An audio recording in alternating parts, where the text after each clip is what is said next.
I met Neil on an ordinary Tuesday. He was a new trainer at the gym, a former athlete with the kind of energy that turned heads. I'd been going to that gym for years, partly because it was close, but mostly because it was one of the only places where I could breathe. Marriage, kids, work. You find yourself surrounded by these things, and yet, somehow you feel a strange sort of emptiness. My husband, Mark, was a good man. He was reliable, attentive, and kind. But like most marriages that have lasted over a decade, ours had a steady routine that, over time, started feeling like a slow drift into the mundane. I never thought anything was missing until, well, there it was, right in front of me.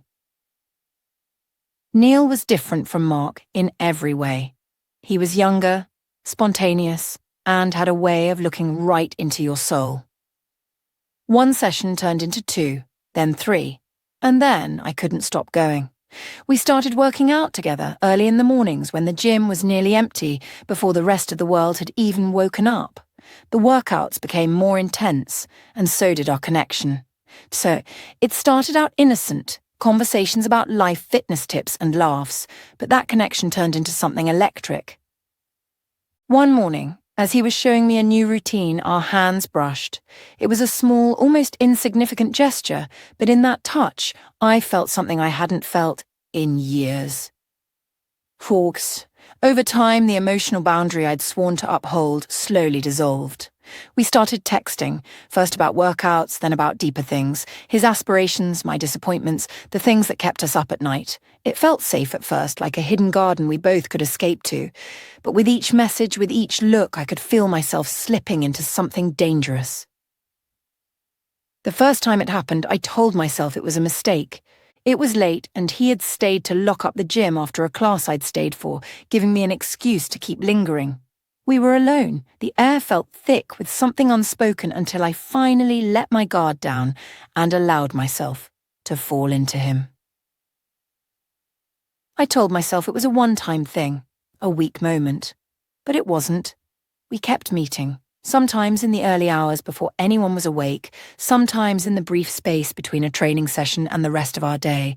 Neil had a way of looking at me like I was the only person in the room. I felt seen, alive, wanted in a way I hadn't in years. But the thing about secrets is they have a way of unraveling. I started slipping at home. Mark noticed the change, asked if everything was all right. I'd snap back, give excuses, tell myself I could keep it all hidden, keep it together. But it was only a matter of time before Mark found out. I left my phone unlocked one night, and a text from Neil came through. That moment, the look on Mark's face as he put the pieces together, the betrayal etched deep in his eyes, was something I'll never forget. I wanted to explain, to justify, to somehow make it all make sense, but I couldn't. How do you explain that the love you once cherished became something you felt stifled by, that you'd traded years of trust for a fleeting chance to feel free? Our marriage was over within weeks. The hurt, the pain, was too much to bear for either of us. And the worst part was the realization that my affair with Neil, as intoxicating as it had been, was not love. It was an escape, a rebellion against my own life. After Mark left, Neil and I drifted apart. The connection that had seemed so fiery in the shadows lost its spark under the harsh light of reality. In the end, I was left with a broken marriage, a fractured sense of self, and an emptiness even deeper than before. Neil went on to another gym, another city, leaving nothing but memories of a passion that burned too quickly, too intensely, and left a trail of destruction behind. Now, when I walk by that gym, I sometimes stop and think about what I had, what I lost, and what I learned.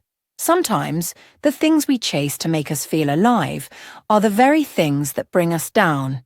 But in those quiet moments, when it's just me and my thoughts, I know that the most painful lessons are often the ones that teach us who we really are. As the weeks turned into months after Mark's departure, I found myself grappling with a whirlwind of emotions. I was torn between guilt and a strange sense of liberation. My life had shifted dramatically. I had gone from being a wife and mother to a woman defined solely by her choices.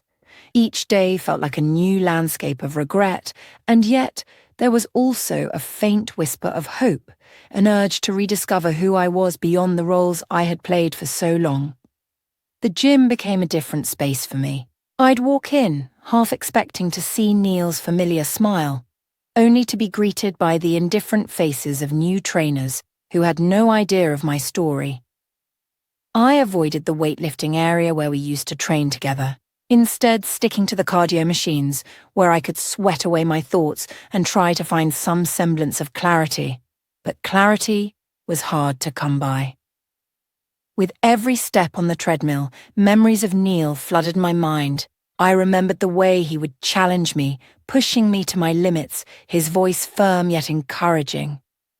I recalled the times he had made me laugh, the way we would banter effortlessly. There were moments of real connection, moments that I had convinced myself were genuine. Yet now, they felt tainted, like a vibrant painting smeared with grey. One evening, while running on the treadmill, I caught a glimpse of my reflection in the mirrored wall. I hardly recognised myself. My eyes were hollow, the vibrancy of my youth dulled by the weight of regret. I had allowed myself to be consumed by the thrill of an affair without considering the consequences, and now I was faced with the wreckage of my choices. Then came the day I found myself in a coffee shop near the gym, my fingers trembling as I stirred my drink. A familiar figure walked in, and my heart raced, not from excitement, but from panic. It was Mark. He looked older, wearier, but still the man I had loved. Our eyes locked for a moment, and I felt a rush of emotions I couldn't name. Would he see the guilt in my eyes? Would he know the truth of my heart? How much I regretted my actions? He approached me cautiously, and I forced a smile that felt foreign. "Hey," he said, his voice neutral but strained, as if each word required effort. We exchanged small talk about the kids, how they were adapting, but the air between us was thick with unspoken words. I wanted to reach out, to bridge the chasm that had formed between us, but I didn't know how. Eventually Mark's gaze softened, and he asked, "How have you been?" The sincerity in his tone cut through the walls I had built around my heart. I hesitated, debating how much to reveal. I wanted to be honest, but the truth felt like a weight I couldn't bear to share, so instead I replied, "I'm getting there. It's been a tough few months." He nodded, the lines on his forehead deepening. "I miss you, you know. I miss us." Those words struck me hard, and I felt the dam inside me break. I had thought I was the only one suffering, but he too had been grappling with the aftermath of our crumbling relationship. "I miss you too," I admitted, my voice barely above a whisper. The conversation veered into deeper waters, as we discussed our regrets and the love we had shared, which felt both like a lifetime ago and yet so immediate. It was painfully clear that despite everything, we still cared for each other. Yet, there was a chasm between us. One that was filled with betrayal, pain, and broken trust. I could see it in his eyes. The flicker of hope clashed with the weight of what had transpired. After that encounter, I began to reflect on my actions. I had let the excitement of an affair blind me to the value of the life I had built with Mark. Yes, we had grown distant, but there was still love beneath the surface. I realized I needed to confront my choices, to face the consequences head on. The following week, I called Mark and asked him to meet. I wanted to talk, really talk about what had happened and how we could possibly move forward. To my surprise, he agreed, though there was a hint of skepticism in his voice. As we sat in a quiet restaurant, the weight of our shared history filled the air. I took a deep breath, ready to lay everything bare. "I need to apologize," I said, my voice trembling. "I was selfish, and I hurt you in ways I can't even begin to express. You deserved better." Mark listened intently, his expression unreadable. "You were unhappy," he finally said. "But instead of talking to me, you chose to escape. I get that. but it doesn't change what you did." His words were sharp but fair. We spent hours discussing our feelings, our frustrations, and the things that had driven us apart. I shared how I had felt trapped, how the affair had been a misguided attempt to reclaim my lost sense of self. Mark opened up too, revealing his own vulnerabilities, how he had felt unappreciated and disconnected. We discussed the possibility of therapy, of working together to rebuild what we had lost. It was the hardest conversation I'd ever had, but it was also liberating. With time, we began to take small steps toward healing. We started seeing a counsellor, learning to communicate more openly about our needs and fears. It was a slow process, filled with difficult conversations and uncomfortable truths, but there was a growing sense of hope between us. I also faced my feelings for Neil. I had to confront the truth that my infatuation with him had been a fleeting escape, a distraction from my own discontent. As I distanced myself from that chapter, I began to reclaim parts of myself I had neglected. I picked up hobbies I had abandoned, rekindled friendships that had faded, and focused on being a better mother. Months passed, and while the scars of our past remained, they were no longer the centre of our relationship. We began to rebuild, brick by brick, nurturing the foundation of trust and love that had been battered but not completely destroyed. One evening, as we sat together watching our children play in the yard, I looked over at Mark and realised that I had never stopped loving him. We had endured so much together, and now we were forging a new path, one that was raw and honest.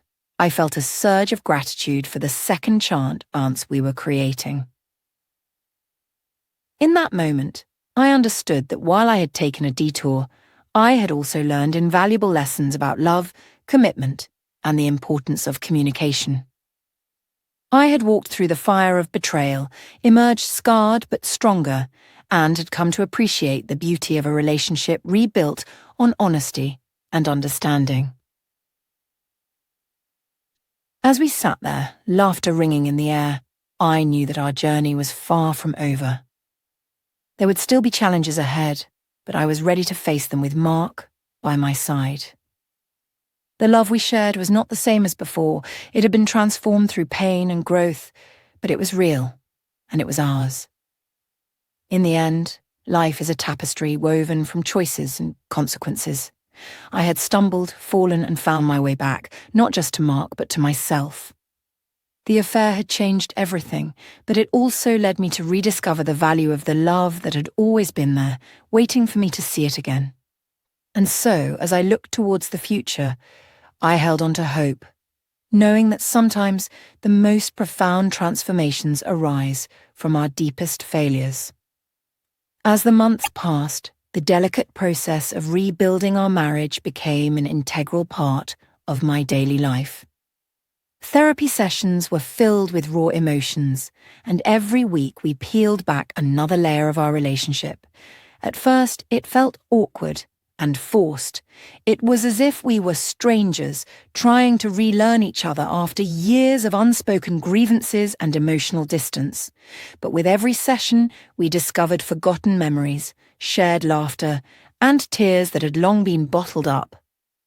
Mark and I made it a point to prioritise our time together. We started with simple things, like cooking dinner as a team or taking walks after dinner. Those moments became sacred. It was in those ordinary mundane tasks that we began to find the spark again, the connection that had initially drawn us together all those years ago. One night while we were making dinner, we joked about the first time we had cooked together. It had been a disaster. The kitchen turned into a war zone of flour and spilled sauces. But that evening, as we laughed over the shared memory, I could feel the weight of the past lifting, even if just a little. It reminded me that we had a foundation, an important history that we could build upon, if we chose to. Our counsellor encouraged us to communicate openly about our feelings. I learned to express my needs instead of burying them under layers of guilt and regret. Mark, too, began to share more about his frustrations and feelings of neglect.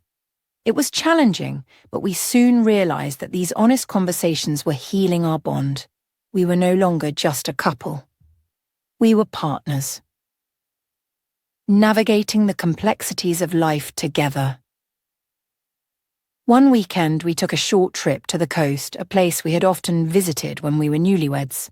I felt a twinge of nostalgia as we drove through familiar landscapes, memories flooding my mind.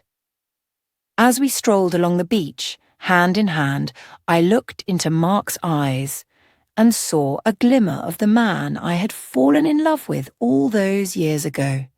It was a reminder that despite our struggles, the love that had once brought us together was still there, waiting to be rediscovered. We spent that evening talking about our dreams and aspirations, things we had set aside while navigating the hectic life of work and parenthood. Mark spoke of wanting to travel again, to see places we had only dreamed of. I expressed my desire to pick up painting, something I had always loved but had pushed aside in the whirlwind of life. Together we made a pact to support each other's passions, even if they took us in different directions at times. As we returned home, I felt a renewed sense of purpose. I was determined to reclaim my identity beyond being a wife and mother. I enrolled in a painting class at a local community centre, eager to immerse myself in a world of colour and creativity. Every Saturday, I'd lose myself in the brushstrokes, finding solace in the canvas. It was an escape, but more importantly, it was a reclaiming of myself. While I was exploring my artistic side, Mark took up hiking, a passion he had neglected for years. He began taking our kids on weekend adventures into nature, teaching them about the beauty of the outdoors. I watched him transform, seeing the joy in his eyes as he shared these experiences with them. It was a beautiful reminder of the man I had married, a man full of life and passion. However, the journey wasn't without its challenges. There were days when the past would rear its ugly head, moments when guilt would settle in my chest, and I'd question if I truly deserved the chance to rebuild my life with Mark. I had to remind myself that healing is not linear. It comes with ups and downs, with progress, and setbacks. One evening after a particularly intense therapy session, I sat in the car, tears streaming down my face. Mark turned to me, concern etched on his face. "What's wrong?" he asked softly. I feel so guilty sometimes," I admitted, my voice trembling. "I don't know if I can ever truly forgive myself for what I did." Mark reached for my hand, squeezing it gently. "We're in this together. I chose to forgive you, and I believe we can find a way to move forward. But you have to allow yourself to heal too. You can't carry that weight forever." His words struck a chord, reminding me that healing required not just forgiveness from him, but also from myself. I needed to embrace the lessons I had learned from my mistakes and understand that they didn't define my worth or my future. As spring blossomed into summer, our family began to thrive again. We found joy in the little things: movie nights on the couch, impromptu dance parties in the living room, and family outings that filled our home with laughter. There was a newfound lightness in our interactions, a sense of connection that had been absent for too long. One night, while cleaning up after dinner, I noticed a drawing my youngest had made, a colourful depiction of our family at the beach. It was messy and imperfect, yet it captured the essence of our journey. I smiled, realizing that it was a reflection of our lives, beautifully flawed, yet vibrant and full of love. Inspired, I decided to paint my own version of that family portrait, capturing the essence of who we were becoming. I spent hours in my studio, pouring my heart into each brush stroke. As I painted, I reflected on our journey, the struggles, the betrayals, the laughter and the love. The canvas transformed into a representation of hope and resilience. When I finally unveiled it to Mark and the kids, Their reactions filled me with joy. They admired my work, seeing not just colours on a canvas but the story of our family, an evolving tapestry woven from the threads of our shared experiences. That evening, as we sat together, I felt an overwhelming sense of gratitude. Despite the pain I had caused, despite the chaos we had endured, we were together, stronger than ever. We had faced the storm and emerged with a deeper understanding of each other. As summer faded into autumn, our journey continued to evolve. We embraced new challenges, celebrated milestones, and found ways to keep our connection alive. Mark and I committed to regular date nights, just the two of us, where we could reconnect and nurture our relationship. We learned to prioritize our love, making time for each other amidst the demands of everyday life. But I also made a conscious effort to cultivate my individual identity. I started showcasing my artwork at local galleries, and the response was encouraging. I found a community of fellow artists, sharing ideas and inspiration, and in those moments I felt a sense of belonging that had been missing for so long. Despite the progress we had made, there were still echoes of the past. I occasionally found myself slipping into self-doubt or moments of insecurity, but each time I did, I reminded myself of the journey I had taken, the transformation from a woman seeking validation outside her marriage to one embracing her identity and nurturing her relationship. Then came the day I received an email from Neil. It was a simple message, checking in and hoping I was doing well. My heart raced as I read it, memories flooding back, the thrill of our early connection, the chaos that had ensued, and the way it had all come crashing down. I hesitated, unsure of how to respond. Would replying mean reopening old wounds, or was it an opportunity to close that chapter once and for all? In that moment of reflection, I realized I had moved on. My life had taken a new direction, one filled with hope, on love, and renewed purpose. I crafted a thoughtful response, acknowledging our past but expressing my desire to focus on the future. I wished him well and ended the email with a sense of closure that felt long overdue. After sending the email, I felt lighter, as if a weight had been lifted. I had come full circle, embracing the lessons of my past while fully committing to the present and the future I was building with Mark. As the holiday season approached, our family decorated our home, filling it with laughter and cheer. Each ornament hung on the tree carried a story, and I cherished the moments spent together, relishing the warmth of our renewed bond. On New Year's Eve, we gathered with friends to celebrate the turning of the year. As midnight approached, I looked around the room at the people I loved, Mark, the kids, our friends, and felt an overwhelming sense of gratitude.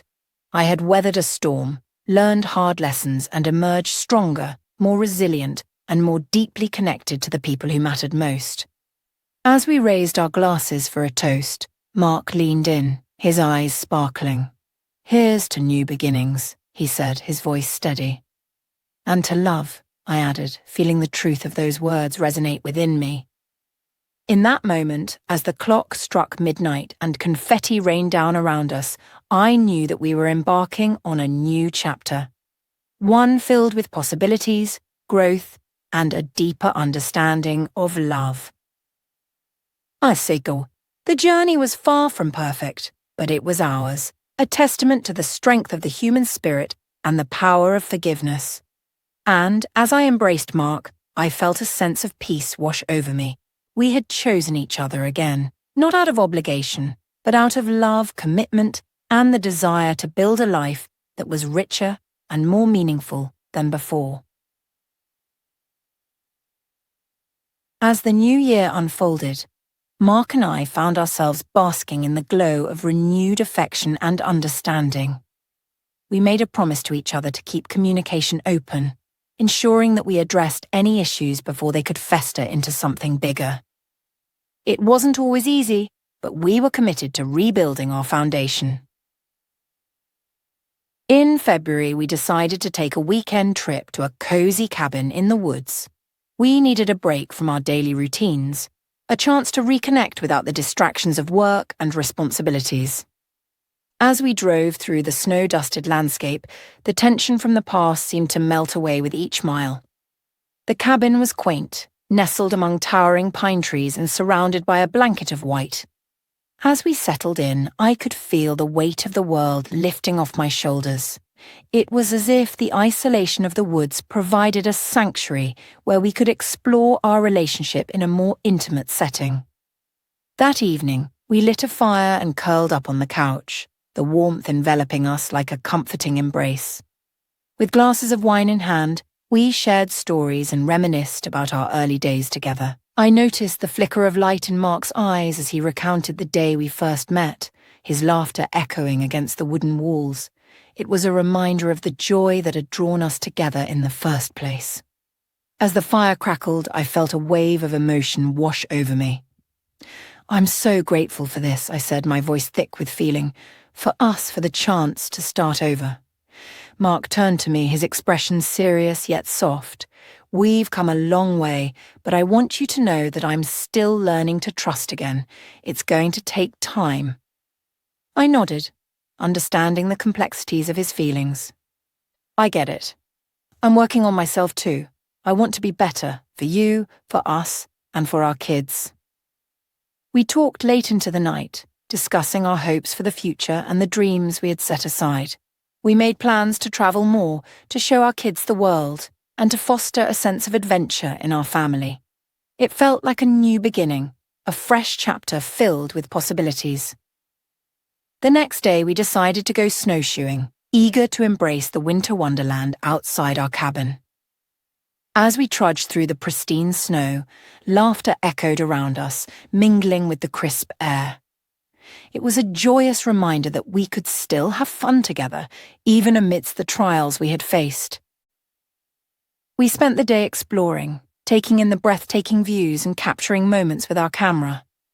Each snapshot felt like a testament to our journey, a visual representation of our resilience and commitment to each other. In those quiet moments, I realized how important it was to create new memories, ones that would replace the shadows of the past. As the sun began to set, we found a clearing and sat down to rest, watching the golden hues of twilight paint the sky. I felt Mark's warmth beside me, and for a moment, the world faded away. It was just us, together in that moment, a feeling of belonging enveloping us.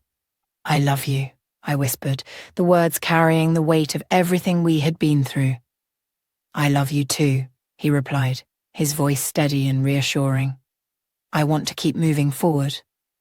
I believe we can do this." That weekend solidified my belief that we could overcome the pain of the past. When we returned home, we dove back into our routines, but with a renewed sense of purpose. I continued attending my painting classes, where I felt more confident than ever. My artwork became a reflection of my emotional journey, each piece telling a story of struggle and triumph. However, it wasn't long before life threw new challenges our way. Mark's job began to demand more of his time, leading to late nights and stress that threatened to pull us apart once again. I watched as he returned home exhausted, the weight of his responsibilities etched on his face. One night, as he sat at the kitchen table poring over work emails, I felt a familiar ache of loneliness. I wanted to reach out, to remind him that I was here, but I feared pushing too hard would only add to his stress. "Mark?" I ventured cautiously, breaking the silence. He looked up, his eyes weary. "Yeah? Is everything okay? You seem distant." He sighed, running a hand through his hair. "It's just work. There are deadlines and projects piling up, and I feel like I'm drowning. I don't want to bring that home, but it's hard to switch off." I could see the frustration in his eyes, the pressure he felt to provide and succeed. "I understand," I said softly. "But you don't have to go through this alone. We're a team, remember? Let me help."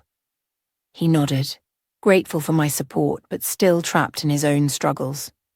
I knew he was trying his best, but it was evident that he needed to find a balance. I suggested he take a few days off to recharge, to refocus, but he resisted, fearing the impact it would have on his career. Weeks passed, and the stress began to take its toll on both of us. I felt a pang of guilt for wanting to ask him to prioritize our family time while he struggled under the weight of his job. But I also knew that if we didn't address this, it could unravel everything we had worked so hard to rebuild. One evening, as we sat down for dinner, I decided to speak up. "Mark, I can see how much work is weighing on you. I know you're trying to be strong for us, but I'm worried about you. We need you too. I need you." He looked up from his plate, surprise flickering in his eyes. "I'm trying, really. I just don't want to let you down." "Mark, you won't let me down. I love you, and I want you to be happy. If that means taking a step back from work for a bit, then let's figure it out together." The conversation was tough, but it was a necessary step in reclaiming our connection. Slowly he opened up about his fears and insecurities. "I guess I've been so focused on work that I forgot what's really important. I don't want to lose this. Us." The emotional honesty sparked something between us, reigniting the warmth that had begun to dim under the weight of external pressures. We spent that night discussing ways to find balance, creating a plan to prioritize our family and our relationship. After a few days, Mark finally decided to take a short break from work, a decision that brought both relief and anxiety. He spent the first day resting, but soon he grew restless, wanting to jump back into the chaos of his job. I encouraged him to use this time to reconnect with himself, with us. We planned family activities, outings, and even a little weekend getaway. During his break, we took the kids to the local amusement park. The day was filled with laughter, screams of joy, and the exhilarating rush of rides. Watching Mark play with the kids, his stress melting away in the glow of their laughter, filled me with hope. This was the man I loved, the fun, adventurous, and caring father they needed.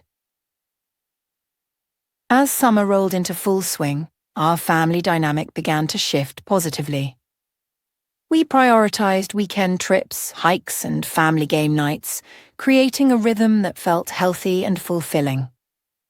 Mark became more present, more engaged, and I could see the spark returning to his eyes. However, I knew that we could not just rely on temporary breaks to solve the deeper issues. We continued therapy, focusing on communication and emotional vulnerability. Each session peeled back another layer, revealing not just our struggles, but also our strengths. We learned to express gratitude for each other more often and to recognize the small victories in our daily lives. One night, while lying in bed, I turned to Mark and said, "I'm so proud of how far we've come. I feel like we're building something beautiful together." He smiled, brushing a strand of hair from my face. "Me too. It's not perfect, but we're in it together, and that makes all the difference." As I drifted off to sleep, I felt a sense of peace that had been elusive for so long. I had learned that relationships require work, vulnerability, and a willingness to adapt. It wasn't just about love, it was about partnership, resilience, and growing together through every storm. With each passing day, I embraced the fact that love is not just a feeling, but a choice to nurture, to forgive, and to grow together, no matter the challenges that arise. I was determined to continue on this path, not just for myself, but for the family we were building and the life we were crafting together. By the time the leaves began to change in the fall, I knew we had entered a new phase of our lives. The past still held its shadows, but we had learned to dance in the light, embracing the present and planning for a future filled with hope, love, and possibility. As autumn settled in, our lives took on a vibrant rhythm, one that intertwined family, love, and personal growth. The cooler weather ushered in cozy evenings spent by the fireplace, hot cocoa in hand, and the gentle rustling of leaves outside provided a soundtrack to our new beginnings. Mark and I had found a comfortable balance between work and family life. and it felt invigorating. But with the change of seasons came unexpected challenges.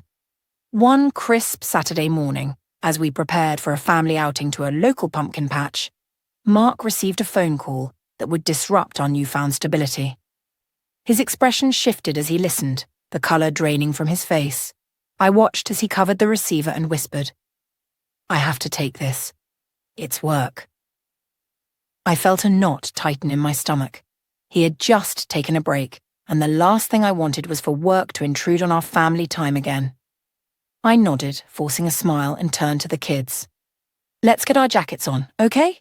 We'll head out in a minute." As Mark stepped outside to take the call, I felt a rush of frustration.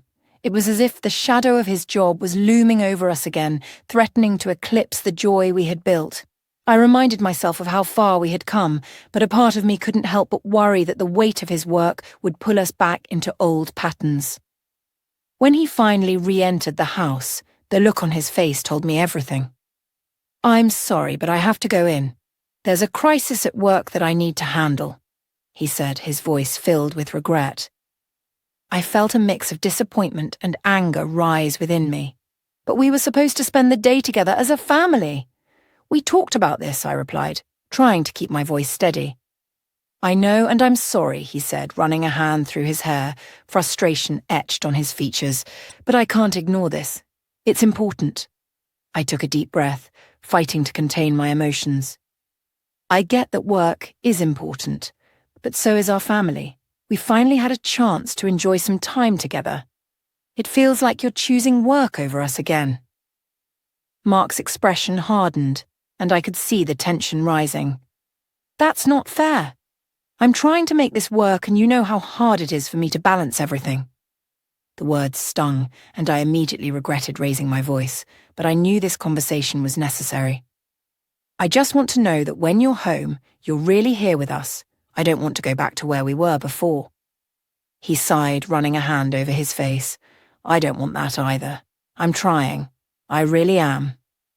After a long pause, I softened. "I believe you, but we need to communicate better. If you're feeling overwhelmed, please let me know. We can find a way through this together." He nodded, the tension easing slightly. "You're right. I promise I'll do better." With a heavy heart, Mark kissed the kids goodbye and rushed out the door, leaving me with a mix of emotions. I felt the weight of disappointment settle in my chest as I gathered the kids and headed to the pumpkin patch alone. Despite the fun we had picking pumpkins and sipping hot apple cider, I couldn't shake the feeling of emptiness.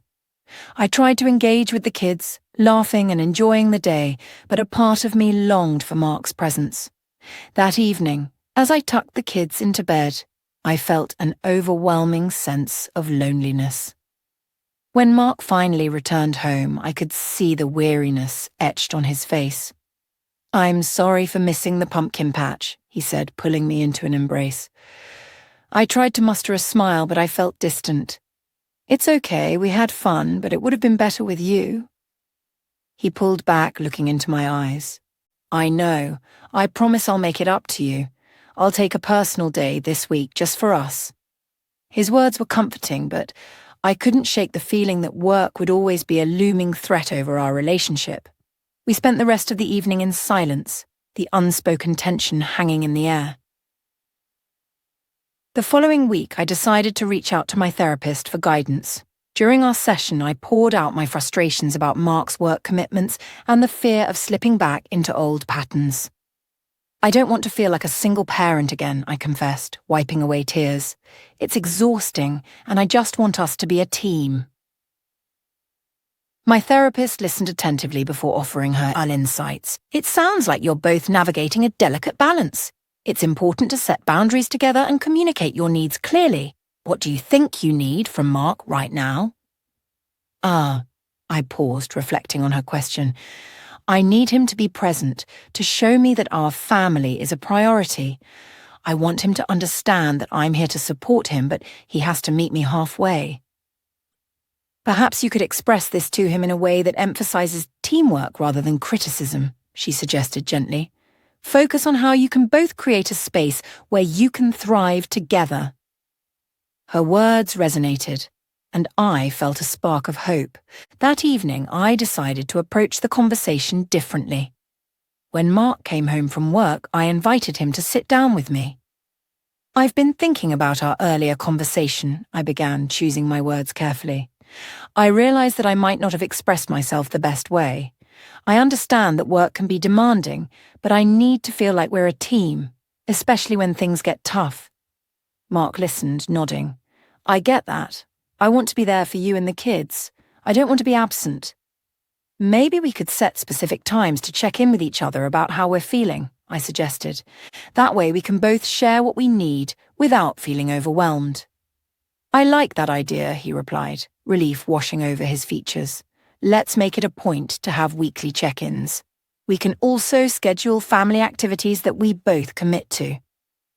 As we discussed our plans, I felt the warmth of connection returning.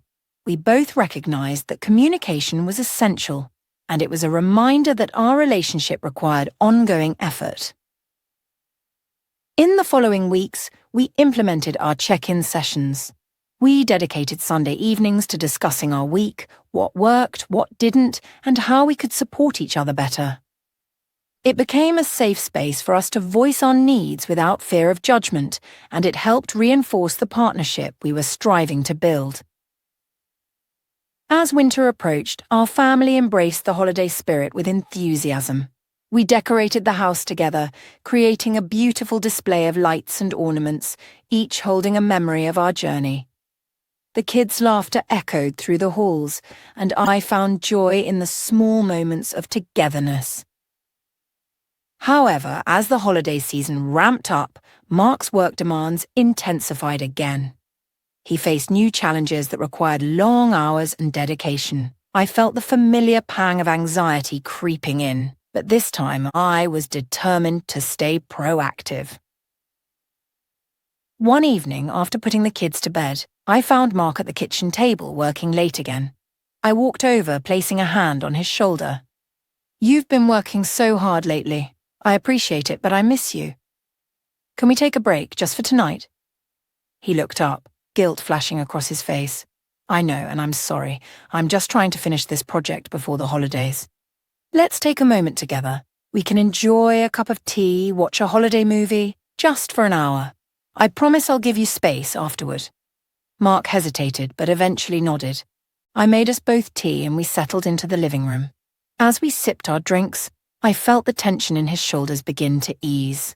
The movie played softly in the background, but we talked, sharing thoughts and ideas, our laughter cutting through the weight of the day. After an hour, Mark turned to me, a small smile on his face. "Thank you for this, I needed it. It's easy to forget what's important when I'm buried in work." I nodded, feeling a sense of contentment.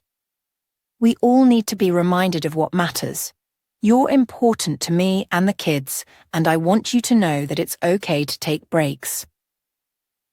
As the holidays approached, we found ways to celebrate together, carving out time for family traditions and moments of joy. We baked cookies, decorated the tree, and went ice skating at a nearby rink. The holiday spirit felt alive in our home, and I could see the warmth returning to Mark's eyes. He began to balance his work commitments more effectively, prioritizing our family time. I felt grateful for the progress we had made and proud of how far we had come together. On Christmas Eve, we gathered around the fireplace, the room aglow with twinkling lights. We read our favorite holiday stories, our kids snuggled close.